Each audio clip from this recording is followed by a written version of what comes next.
예수님께서 십자가를 지시기 전에 몇 시간을 남겨두고 마지막 시간을 제자들과 함께 보내셨습니다. 그것을 우리가 최후의 만찬 이렇게 이야기합니다. 일반적으로 사람들이 죽음을 앞두고 두려워서 무엇을 해야 될지 잘 모르고 방황하게 되는데, 예수님께서는 전혀 두려워하지도 않고 흔들리지도 않으셨고 자신이 가야 될 십자가의 길을 굳건하게 가셨습니다. 예수님께서 최후의 만찬 때에 4가지 일을 하셨습니다. 4가지. 첫 번째는 세족식을 하셨습니다. 대야에 물을 떠놓고 제자들의 발을 씻기시면서 내가 선생으로 너희의 발을 씻기듯이 너희도 서로의 발을 씻겨주어라고 하셨습니다. 요한복음 13장 14절 15절 말씀 보시면, 내가 주와 또는 선생이 되어 너희 발을 씻었으니 너희도 서로 발을 씻어주는 것이 옳으니라. 내가 너희에게 행한 것 같이 너희도 행하게 하려 하여 본을 보였노라. 두 번째는 성찬식을 하셨습니다. 떡과 포도주를 주시면서 이것이 언약의 피와 살이다고 하셨습니다. 마가복음 14장 24절 말씀 보면, 마가복음 14장 23, 24절 말씀 보면, 또 잔을 가지사 감사 기도하시고 그들에게 주시니 다 이를 마시매 이르시되 이것이 많은 사람을 위하여 흘리는 나의 피 곧 언약의 피니라. 세 번째는 지금까지 살펴봤던 것처럼 다락방 강화라는 설교를 하셨습니다. 예수님께 십자가 지시기 전에 십자가를 진 것을 제자들이 보았을 때 받을 충격을 생각해서 그들을 위해서 마지막 유언 같은 가르침을 주셨습니다.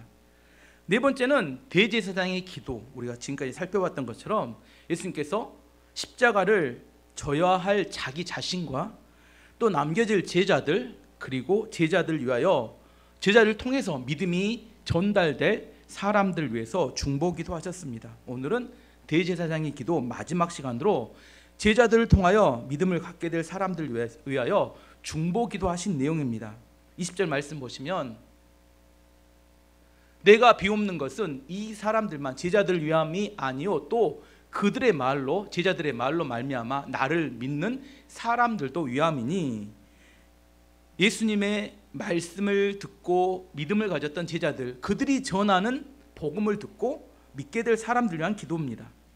요한복음 17장을 별 이름을 대제사장의 기도라고 이름을 붙인 이유가 사실 오늘 본문의 마지막 기도 때문입니다. 제사장이란 어떤 사람이냐면, 제사장이란 하나님과 죄인된 백성들을 중재하는 역할을 하는 게 제사장입니다.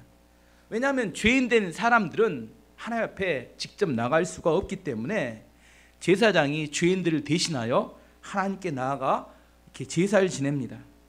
그러면 하나님께서는 이 제사장들의 제사를 받으시고 2가지를 해주십니다. 첫 번째는 죄 용서를 해주시고 두 번째는 축복을 해주십니다. 그러면 제사장은 하나님께 받은 축복을 가지고 와서 백성들에게 축복을 선포해 줍니다. 그래서 축복이 선포되면 하나님과 백성들, 죄 지은 백성들 사이에 중재가 이루어져서 화해가 이루어지게 됩니다. 예수님은 우리의 대제사장 되십니다.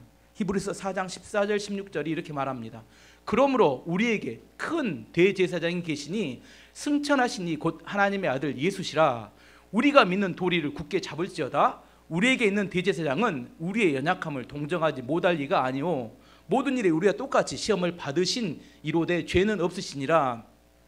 그러므로 우리는 국령을 하심을 받고 때를 따라 돕는 은혜를 얻기 위하여 은혜의 보좌 앞에 담대히 나아갈 것이니라. 대제사장 대신 예수님을 통하여 우리는 하나님의 은혜를 받기 위하여 하나님 앞에 나아갈 수 있습니다. 이것이 예수님을 믿는 성도들의 특권입니다. 과거 부흥사 목사님들께서 가끔 이야기하실 때 예수님을 믿는 성도들이 하나님께 기도하지 않는 것은 마치 은행에 많은 돈을 맡겨놓고 그를 찾지 못해서 가난하게 사는 것 똑같다, 이렇게 말씀하셨어요. 우리에겐 대제사장이 계십니다. 그를 통하여 우리는 하나님께 나아가 은혜를 얻을 수 있다. 성경은 우리에게 그렇게 말합니다. 오늘 본문의 요한복음 17장의 마지막 부분에 예수님이 중보기도 하실 때 중보기도를 하시는 대상을 구체적으로 오늘 이야기하는데, 개념적으로는 제자들을 통해서 예수님을 믿게 될 사람들이 중보기도의 대상이지만, 구체적으로 그 사람이 누구냐 이야기하면 그 사람이 누구예요? 우리들을 위한 기도라는 겁니다.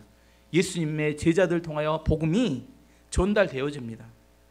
오랫동안 전달되어져요. 어떤 사람에게 전달되어지고 또 사람에게 전달되어지고 2000년을 건너서 누구에게까지? 우리에게까지 전달된, 그게 바로 오늘 중보기도하는 예수님, 주님, 중보기도가 예수님의 제자들을 통하여 믿게 될 그 사람들인데, 그게 궁극적으로 누구냐면 2000년을 건너와서 현재 우리를 위한 중보기도라는 겁니다. 정리해보면 이런 겁니다.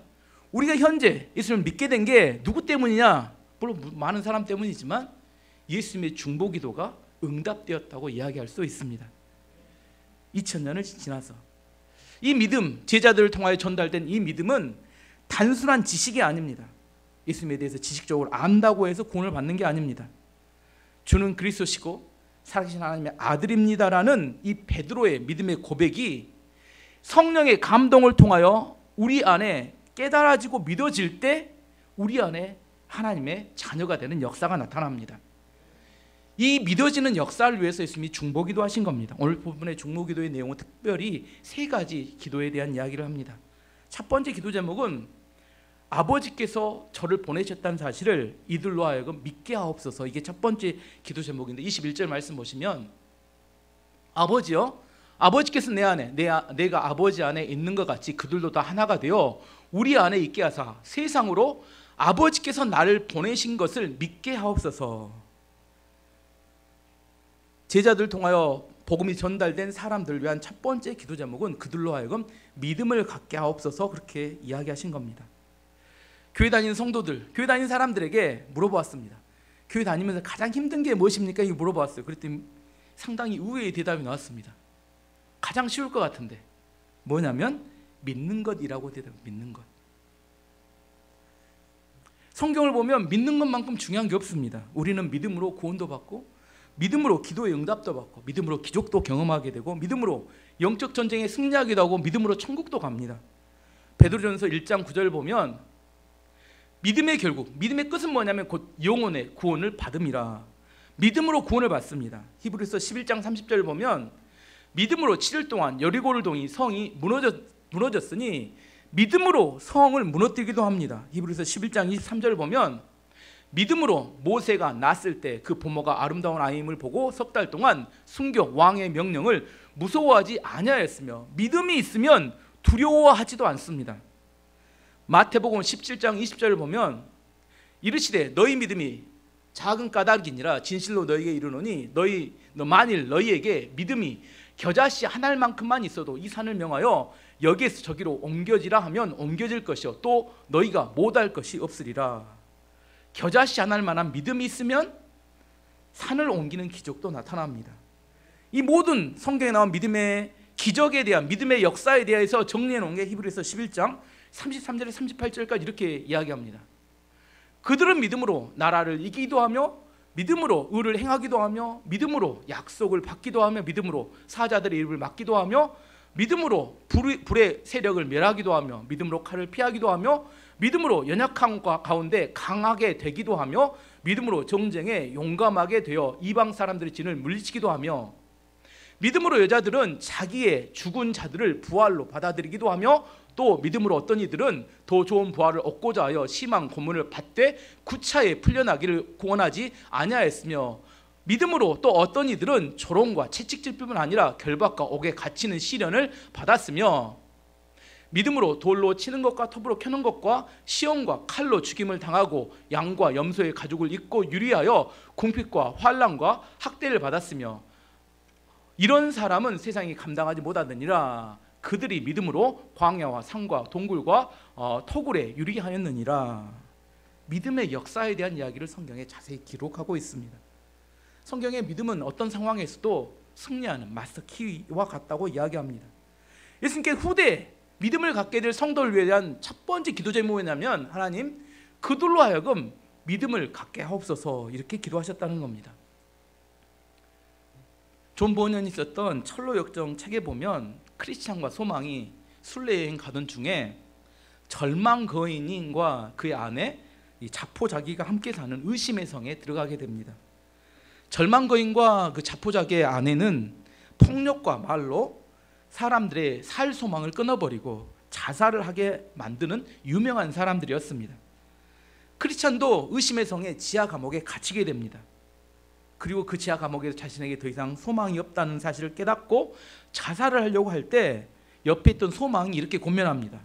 사람을 죽인 것도 아닌데 환경이나 사람에게 소망을 두지 말고 세상을 지신 하나님께 소망을 두라, 이렇게 권면합니다. 크리스찬이 계속해서 절망거인의 말만 듣다 보니까 인생을 포기하고 싶은 마음이 들다가 소망의 권면을 듣고 이제 둘이 함께 기도하기 시작했어요. 며칠 동안 기도하던 중에 크리스찬이 한 가지 중요한 사실을 깨닫게 됩니다. 왜 내가 그동안 잊어버리고 있었을까? 가슴속에 품고 있었던 약속이라는 열쇠가 있다는 걸 깨닫게 됩니다. 그래서 크리스찬이 가슴속에 있던 약속 열쇠를 가지고 지하 감옥의 문을 여는데 이게 그냥 열려버리는 거예요. 가는 곳마다 문을 열 때마다 문이 다 열려요. 그래서 절망의 성을, 의심의 성을 탈출하게 됩니다. 신앙생활을 하다 보면 때로 어렵고 힘든 순간에 하나님의 약속을 잊어버리게 되면 의심이 그 사람의 마음을 사로잡게 되고 절망하게 됩니다. 이렇게 인내하며 신앙생활을 하는 것이 무슨 의미가 있는가? 어떻게 하면 이런 의심과 절망을 벗어날 수 있을까요? 어떻게 해요? 하나님의 약속을 기억해야 합니다. 빌리 그레이엄 목사님, 전세기 20세기에 가장 유명한 그 능력 있는 부흥사, 세계를 부흥시켰던 하나님의 쓰임받는 사역자입니다. 한국전쟁 이후에 4번 우리나라에 방문하는데 특별히 가장 크게 그 집회가 되었던 것이 1973년에 엑스플로 행사 때 여의도 광장에 한 1000만 명 이상의 우리나라 사람들이, 우리나라 사람 인구가 몇 명인데 1000만 명이 얼마나 많이 모였겠어요. 모여서 큰 부흥이 일어났습니다. 근데 빌리 그레이엄 목사님과 어려서부터 함께 사역했던 사역자 중에 찰스 템플런이라는 친구가 있었습니다. 15살 때 만나서 함께 사역을 했는데 찰스 템플런은 그때 당시로 빌리 그레이엄 목사님보다 더 설교를 잘한다고 인정받았던 사역자였어요. 근데 어느 날 찰스 템플런이 믿음에 대한 회의를 갖기 시작했습니다. 라이프라는 그때 미국의 잡지를 봤는데 그 잡지의 한 장의 사진 때문이었는데 그 사진에 비가 오지 않아서 굶어 죽은 아이를 붙잡고 울고 있는 어머니, 아프리카 사진이죠. 그 어머니의 사진이 실렸습니다. 템플턴이 생각하기를 하나님이 살아계시다면 어찌 이런 일이 있을 수 있는가? 왜 이런 비극이 일어나는 것을 막아주시 않았는가? 비가 오는 것은 하나님의 영역이 아닌가? 이 찰스 템플런이 하나님에 대한 의심을 품게 되고 결국 사역지를 떠나게 되었고 결국 불신자가 무신론자가 되고 말았다고 합니다. 반면 빌리 그레이엄 목사님은 하나님을 의지했고 복음을 전했고 계속 그렇게 사셨습니다. 시작은 같았지만 그 두 사람의 결과는 너무나 달랐습니다. 왜 이런 차이가 발생하는 걸까? 왜 같이 시작했지만 같이 믿음이 좋은 것처럼 보였지만 결과가 전혀 다른 결과였을까? 믿음에는 진짜 믿음이 있고 가짜 믿음이 있다는 겁니다. 진짜 믿음은 하나님께로부터 나오는 믿음이고 가짜 믿음은 나로부터 나오는 믿음입니다. 나로부터 나오는 믿음이나 하나님으로부터 나오는 믿음이나 믿음의 모양은 90%가 비슷합니다. 그래서 사람들이 헷갈려요. 나로부터 나오는 믿음을 설명해 보면 내가 열심히 성경을 읽고 내가 열심히 기도를 하고 내가 열심히 예배를 드리고 내가 열심히 헌금을 하고 내가 열심히 전도를 하고 내가 열심히 봉사를 합니다. 나로부터 나오는 믿음은 내가 상태가 좋을 때는 천국 갈 것 같아요. 내가 죄를 짓고 상태가 안 좋아지면 또 지옥에 갈 것 같습니다. 뭐예요? 모든 기준이 내 자신이라는 의미입니다. 반면 하나님으로부터 나오는 믿음은 하나님께서 주신 약속을 굳건히 붙드는 믿음을 말합니다. 하나님께서 우리에게 약속을 주십니다. 그 약속의 말씀을 듣고 묵상하다가 그 말씀, 약속 때문에 내 마음에 믿음이 생깁니다. 하나님께서 그 약속을 반드시 이루실 거기 때문에 내 상태와 상관없이 우리는 믿음에 흔들리지 않습니다. 좀 더 쉽게 설명해 보면 가짜 믿음은 희망의 믿음이라 하고 진짜 믿음을 약속의 믿음이라고 합니다. 희망의 믿음은 이름은 그럴싸합니다. 하지만 자신이 바라는 헛된 희망을 믿음이라고 착각합니다. 내가 원하는 것을 간절히 바라다가 자기 뜻대로 되지 않으면 뭐예요? 하나님이 인내 없는 이상한 소리를 합니다. 난리를 칩니다. 하나님보다 자신이 더 하나님이 되어서 하나님께 명령합니다. 하나님 이렇게 하시면 안 됩니다. 누가 그렇게 명령을 해요? 자기가 명령을, 하나님 이렇게 하시면 안 된대요. 자기가 원하는 대로 되면 뭐라고 하냐면 당신은 하나님이 아니라고 부인해버리고 맙니다. 이게 희망의 믿음이고 가짜 믿음입니다. 반면에 진짜 믿음은 하나님의 약속에 기초를 합니다. 하나님의 약속을 처음 들을 때는 시시해 보이고 별 볼 일 없어 보이지만 그 하나님의 약속은 반드시 이루어집니다. 성경에 나오는 하나님의 약속의 대표적인 게 예수님입니다. 예수님은 하나님의 약속입니다. 구약 성경에 하나님께서 예수님은 우리의 구원자 메시아는 동정녀에 탄생하실 거라고 약속하셨고 그렇게 탄생하셨습니다. 구약 성경에 하나님께서 약속하신 대로 우리 죄를 위하여 십자가에서 죽으셨습니다. 그리고 예수님께서 신약 성경에 승천하시면서 다시 이 땅에 오시겠다고 재림에 대한 약속을 하셨습니다. 그 약속대로 예수님은 다시 이 땅에 오실 겁니다. 이 하나님의 약속을 믿는 것을 진짜 믿음이라고 합니다. 진짜 믿음이 생길 때 우리는 세상과 구별되고 거룩한 삶을 살 수 있게 되는 겁니다. 가짜 믿음, 희망의 믿음은 이런 겁니다.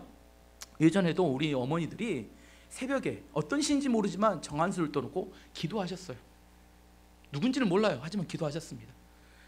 또 절에 가면 탑을 돌면서 자기가 원하는 걸 바라는 기도합니다. 정한수 떠놓고 기도하던 사람이, 탑을 돌며 기도하던 사람이 새벽에 와서 새벽 기도 때 기도합니다. 대상은 중요하지 않아요. 그게 누군지 몰라요. 뭐가 중요해요? 내가 원하고 바라는 것이 성취되는 게 중요합니다. 이게 가짜 믿음입니다. 예수님께서 믿음이 생기게 해달라고 간절히 기도하신 것은 예수님이 하나님께서 이 땅에 보내셨다는 사실, 다시 정리해보면 주는 그리스도시고 살아계신 하나님의 아들입니다라는 예수 그리스도에 대한 온전한 믿음이 생기길 위해서 우리를 위해서 첫 번째 기도하셨습니다. 두 번째는 사랑 안에서 하나가 되게 하옵소서 이렇게 기도하셨습니다. 23절 말씀 보면 곧 내가 그들 안에 있고 아버지께서 내 안에 계시며 그들로 온전함을 이루어 하나가 되게 하려 함은 아버지께서 나를 보내신 것과 또 나를 사랑하신 같이 그들도 사랑하신 것을 세상으로 알게 하려 함이로소이다. 무슨 말인지 이해가 안 됩니다. 자, 쉬운 성경으로. 한국말이 이렇게 어려워요. 외국어부터 어려운데 좀 더 쉬운 성경으로 봐보면 이렇습니다. 제가 그들 안에 있고 아버지께서 제 안에 계십니다. 부디 그들로 온전히 하나가 되게 해 주십시오. 그리하여 세상에 아버지께서 저를 보내신 것과 아버지께서 저를 사랑하신 것처럼 그들도 사랑했다는 것을 알게 해 주십시오. 내용이 이런 겁니다. 그들로 온전히 하나가 되게 해 주십시오. 그들이 하나가 되면 세상 사람들이 아버지께서 그들을 사랑하신 것을 알게 될 것입니다. 요약해 보면 사랑하게 되면 하나가 됩니다. 앞으로 예수님을 믿게 될 그 사람들이 뜨겁게 사랑함으로 하나가 되기를 원합니다. 예수님 이렇게 기도하신 겁니다. 신앙생활 할 때 아까 제가 가장 어려운 게 뭐라겠어요? 뭐가 어렵다고요? 믿는 것이 어렵다겠습니다. 하지만 신앙생활 하면서 실제 삶을 살 때 가장 어려운 것은 사랑하는 겁니다. 믿음은 머릿속으로 하는 거지만 사랑은 실제 우리 삶으로 하기 때문에 진짜 실제 살아갈 때 가장 어려운 것은 사랑입니다. 교회 오면 사랑합니다 이런 이야기를 가끔 듣게 됩니다. 근데 그 사랑이 진짜인지 가짜인지를 확인하는 방법은 하나가 되었는지 아닌지를 보면 알 수 있습니다. 뜨겁게 사랑하면 하나가 됩니다. 일반적으로 사람들은 자기중심적이고 이기적입니다. 근데 뜨겁게 사랑할 때 이타적이 됩니다. 특별히 10대, 20대 청춘 남녀들이 첫사랑을 하게 되면 물불을 가리지 않습니다. 사랑하는 사람을 위해서 자기의 모든 걸 바쳐도 아깝지 않다고 생각합니다. 사랑하는 사람, 그 여자와 함께 있을 수만 있다면 나는 모든 걸 다 희생할 수 있겠다. 이게 그때 그 뜨거운 사랑의 마음입니다. 섹스피어의 소설이었던 로미오와 줄리엣에서 로미오와 줄리엣은 원수 집안, 몬테규 집안과 케플러 집안의 출신들입니다. 둘은 절대로 원수 집안이기 때문에 결혼할 수가 없어요. 근데 10대 남녀가 사랑하면 어떻게 된다고요? 모든 장벽을 뛰어넘습니다. 원수 집안의 벽도 뛰어넘습니다. 심지어 죽음까지 뛰어넘습니다. 줄리엣이 약을 먹고 자고 있었는데 로미오가 뭐라고 생각해요? 죽었다고 생각하고 자살합니다. 왜? 하나가 되고 싶어서. 죽었네? 나도 죽어야지. 또 로미오가 줄리엣이 깨어났더니 로미오가 죽었어요 실제. 그러니까 줄리엣도 뭐합니까? 자살해 죽습니다. 왜요? 하나가 되고 싶어서. 아가서 8장 6절도 이렇게 말합니다. 중간에 보면 사랑은 죽음같이 강하고 뜨겁게 사랑하면 둘이 하나가 되는 것, 그 어떤 것도 막을 수 없다고 성경은 이야기합니다. 이것이 사랑입니다. 어떤 목사님이 이 로미오와 줄리엣 이야기를 했을 때 이런 이야기를 하시더라고요. 만약 로미오와 줄리엣이 죽지 않고 살아서 결혼을 했다면 어떻게 되었을까? 어떻게 되었을까요? 우리처럼 되었을 겁니다. 아웅다웅하고 싸우고 로댕에 생각하는 사람처럼 맨날 생각이 많아지고 어떻게 집에서 살아남을 수 있을지 고민하며 살아가는 우리처럼 되어집니다. 이게 무슨 말이냐면 청춘 남녀가 불꽃같이, 그래서 사랑의 콩깍지 하셔서 사랑하는 것은 계속 되는 게 아니라는 겁니다. 어느 일정 시기가 지나게 되면 이 콩깍지가 반드시 벗어지는 때가 와요. 그 사랑할 때는, 콩깍지가 씌어서 사랑할 때는 밥만 먹어도, TV를 보고 있어도 그렇게 사랑스럽고 가슴이 떨렸는데 지금은 밥만 먹으면 왜 이렇게 많이 먹나, TV를 보고 있으면 책은 안 보고 왜 그 TV만 보고 있나, 바보 상자를 쳐다보면서 이런 생각을 하게 된다는 거예요. 그럼 뭐라는 거예요? 지금 콩깍지가 벗어진 상태가 되었구나. 이 균열이 발생했고 다툼이 자주 발생하게 됩니다. 이렇게 콩깍지가 벗어져서 이제 마음에 막 부담이 되면 어떻게 해야 될까요? 헤어지고 이제 다시 뜨거운 사랑이 있는 사람을 만나야 될까요? 세상은 그렇게 가르칩니다. 자신의 감정에 기초한 대로 살아가는 게 맞다고. 굳이 매어 살 필요 있겠느냐. 이게 세상이 우리에게 사랑이라고 정의하며 살아가라고 권면하는 겁니다. 사랑이 무엇이냐? 성경이 사랑이 무엇이라고 이야기하느냐? 뜨거운 감정이냐 아니면 의지냐? 성경은 뜨거운 감정이 사랑이라고 말하지 않습니다.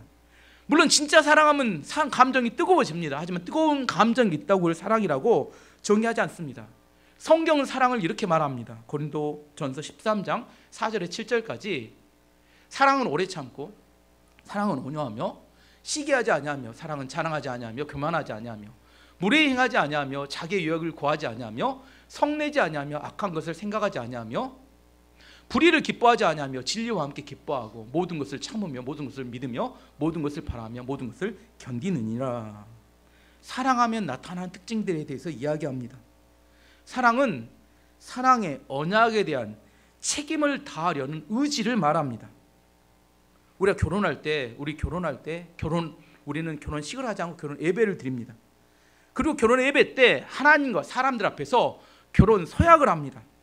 그 결혼 서약의 내용이 이런 겁니다. 하나님께서 짝져 주신 것을 사람이 나누지 못할지니라. 이 두 사람, 결혼한 두 사람을 짝져 주신 게 하나님이라는 믿음의 고백이고, 이 가정의 주인이 하나님이라는 믿음의 고백이고, 어떤 상황이 오더라도 내가 하나님께서 세우신 가정을 쪼개지 않겠다고 그 약속하는 헌신, 이것이 가정의 출발이라는 믿음의 고백을 우리가 결혼 예배라고 합니다. 저도 생각해 보면 사랑이 뜨거운 감정이었다면 이혼을 많이 했을 것 같다는 생각이 듭니다. 제가 생각을 해보면. 하지만 이혼을 하지 않고 사는 이유는 내가 그때 뜨거운 감정에 기초하지 않고 하나님 앞에 결혼에 대한 서약에 대해서 지키려는 의지로, 믿음으로 살아가는 겁니다. 이게 우리 가정이 유지가 되는 비밀입니다. 그래서 내가 뜨거운 사랑이 아니라 내 의지로 사랑했다고 해서 가정이 더 어려워졌느냐? 절대 그렇지 않습니다. 결혼 서약에 대한 믿음의 헌신, 이것이 우리 가정의 보호막이고 가정을 하나가 되게 만드는 이유가 되었습니다. 여러분이 뜨거운 감정이 사랑이라고 생각한다면 여러분의 가정은 머지않아 무너질 겁니다. 어느 날 아내가 찾아와서, 여보, 내가 진짜 사랑을 찾았어요. 지금까지 형식적이고 이 가짜 사랑에 이제서 저를 놓아주세요. 어떻게 해야 돼요, 제가? 이렇게 말하면 그렇게 떠난 사람은 또 언젠가 또 떠납니다. 왜냐하면 감정은 계속해서 변하기 때문입니다. 사랑이 감정이라면 결혼은 무의미한 일입니다. 사단은 이 시대 가정을 무너뜨리기 위해서 사랑이 의지가 아니라 감정이라고 우리를 속입니다. 한때 부흥했던 수도원이 더 이상 사람이 찾는 수도원이 되어서 몰락해 가면서 수도사 5명만 남게 됐습니다. 수도원 원장이 이제 수도원을 문을 닫게 될 지경이 되니까 유명한 예언자를 찾아가서 이렇게 찾아갔습니다. 그리고 그 예언자에게 자기의 수도원 상황을 이야기하면서 물어봤어요. 어떻게 하면 이 수도원을 다시 부흥할 수 있겠습니까? 라고 물어봤습니다. 그 예언자가 대답해 주기를, 어떻게 하면 그 수도원을 부흥하게 할지는 나도 잘 모르겠습니다. 하지만 분명히 하나 중요한 사실은 그 수도원 안에 5명의 수도사 중에 1명이 예수님입니다. 이렇게 이야기하더래요. 그래서 그 수도원장이 수도원으로 돌아가서 자기 수도사들에게 이야기를 했습니다. 그 예언자가 말해준 대로. 그랬더니 수도사들이 이렇게 자기 나름대로 생각합니다. 우리 수도원 원장은 리더이기 때문에 우리 수도원 원장이 예수님일 거야. 어떤 수도사는 이렇게 생각합니다. 그 수도사는 성경을 많이 읽고 가장 성경을 잘 알기 때문에 그 수도사가 예수님일 거야. 어떤 수도사는 어렵고 힘든 사람을 저 수도사는 가장 많이 도와주고 가장 헌신적으로 사랑하며 돌봐주기 때문에 저 수도사가 예수님일 거야. 그렇게 수도사들이 서로를 보면 뭐라고 생각해요? 예수님처럼 대하기 시작하면서 변화가 나타나는 한 가지 중요한 변화가 뭐냐면 5명의 수도사가 사는데 꼭 6명이 사는 것 같은 느낌이 들더래요. 5명이 사는데 6명이. 그 한 명이 누굴까요? 예수님이 같이 있는 것 같은 느낌이 들더라는 겁니다. 수도원의 분위기가 이렇게 바뀌자 다시 사람들이 찾아오기 시작했고 젊은이들이 자기들이 수도사가 되겠다고 헌신하며 온 수도사들이 늘어나면서 다시 그 수도원은 점점 사람들이 늘어나고 부흥하게 되었다는 이야기입니다. 마태복음 18장 20절이 우리에게 이렇게 말합니다. 2-3 사람이 내 이름으로 모인 곳에는 나도 그들 중에 있느니라. 교회는 부흥과 성장을 목적으로 하지 않습니다. 교회 본질은 믿음과 사랑입니다. 진짜 사랑하면 하나가 되게 되고 그 결과로 부흥은 따라올 뿐입니다.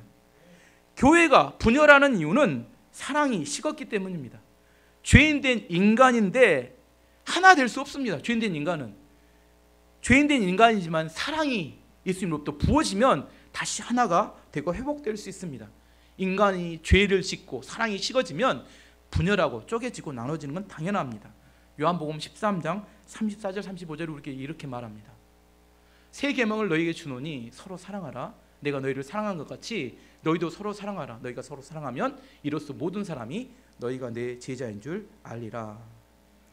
예수님의 제자로서 부끄럽지 않은 민족과 열방교회가 되기를 기도합니다. 마지막 세 번째 예수님의 기도 제목은 영광을 그들로 보게 하옵소서인데 24절 말씀 보면 아버지여 내게 주신 자들도 나 있는 곳에 나와 함께 있어 아버지께서 창세 전부터 나를 사랑하심으로 내게 주신 나의 영광을 그들로 보게 하시기를 원하옵나이다. 요한복음에 흐르는 이렇게 예수님의 말씀의 맥락 가운데 영광이 뭐냐? 예수님이 영광을 이야기할 때 요한복음에서 말하는 영광이 뭐예요? 십자가를 영광이라고 예수님이 계속해서 이야기하십니다. 내가 영광스럽게 되기를 원합니다. 이건 내가 십자가를 지기를 원합니다. 세상이 생각하는 영광은 세상이 성공하는 걸 말합니다. 하지만 예수님이 말하는 영광은 십자가를 지는 걸 말합니다. 예수님이 기도는 정리해보면 이런 겁니다. 후대 예수님을 믿는 사람들이 십자가를 보며 이게 영광이었다는 사실을 깨닫기를 원합니다. 이런 기도 제목입니다. 교회의 영광은 십자가이고 하나님 맡기신 사명을 감당하는 게 교회의 영광입니다. 제가 인터넷 설교 중에 임동수 선교사님, 파라과이 선교사님에 대한 이야기를 들었어요. 교회 건축을 하기 위해서 목재를 많이 구입해서 창고에 목재를 쌓아놨다고 합니다. 오늘 경찰서에 사람이 나왔어요. 경찰이 나왔겠죠. 그 목재가 문제가 있다고 해서 이렇게 선교사님을 감옥으로 이렇게 데려가려고 하는 겁니다. 근데 나중에 알고 봤더니 경찰서장이 이 돈을 뜯어내려고 그 문제를 삼는 겁니다. 그래서 선교사님은 뭐 돈을 줄 돈도 없고 그 돈을 주라는 게 목재값의 절반을 돈으로 주라고 하니까 뭐 돈을 줄 돈도 없고 차라리 감옥에 가겠다 이렇게 이야기했다는 거예요. 근데 이제 현지 사역자들이 그 경찰서장에 쫓아가서 눈물을 흘리면서 간절히 탄원을 했고 그래서 타결을 본 게 뭐냐면 1만 달러 10,000달러만 내는 걸로 타결을 받는데 선교사님은 10,000달러도 없었고 그냥 감옥에 가겠다 이렇게 이야기했습니다. 이 문제 해결 안 되니까 몇 달이 시간이 유야무야 지나면서 3,000불까지 이 가격이 내려갔어요. 그러던 중에 선교사님이 기도를 하고 있었는데 하나님 마음에 경찰서장에게 전화하고 싶은 마음이 들더라는 겁니다. 그래서 경찰서장에 전화를 했는데 컬러링이 복음성가가 나오더래요. 그 나라에서는 기독교인도 많지 않고 기독교인 중에서도 핸드폰이 컬러링이 복음성가를 틀어놓은 사람이라는 것은 굉장히 헌신적인 그리스도인이라는 걸 의미하는데 그 컬러링을 들으면서 그 선교사님이 더 좌절하고 실망하게 되었습니다. 기독교인인데 뻔히 헌신적인 기독교인인데 교회에서 건축을 하는데 돈을 뜯어내려고 하는 사람이 헌신적인 그 현지 지역 사는 그리스도인이라는 사실에 화도 나고 어찌할 바를 몰라서 근데 그 어떻게 해야 될까 하다가 기도하고 참았다고 합니다. 내가 이 나라에 와서 복음을 전하러 이 땅에 왔는데 그곳으로 인하여 복음의 길이 막히면 어떻게 하나 하는 마음에서 기도하고 있다는 이야기까지 들었습니다. 어떻게 하는 것이 하나님의 영광일까요? 예수님과 같이 십자가의 길을 가는 것은 결코 쉽지 않습니다. 생각으로는 쉬워요. 현실이 되고 돈과 관련이 되면 더욱더 그렇습니다. 싸우게 되면 자기의 자존심을 세울 수 있습니다. 하지만 복음은 막히게 됩니다.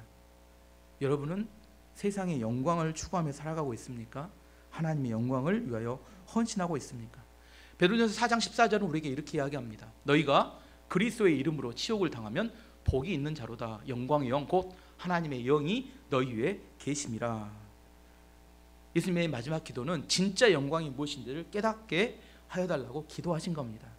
오늘 우리 교회 안에서도 진짜 영광이 무엇인지 깨닫는 은혜가 있기를 원합니다. 오늘 예수님의 기도 제목 결론입니다. 세 가지였습니다. 주님, 믿음을 갖게 하옵소서. 그냥 내 믿음이 아니라 하나님의 약속에 대한 믿음이 생기기를 원합니다. 두 번째는 사랑으로 하나 되기를 원합니다. 우리의 힘으로는 하나 될 수 없습니다. 뜨거운 하나님의 사랑이 부어질 때만이 하나 될 수 있습니다. 세 번째는 십자가의 길을 영광으로 볼 수 있는 믿음의 눈을 허락하여 주옵소서.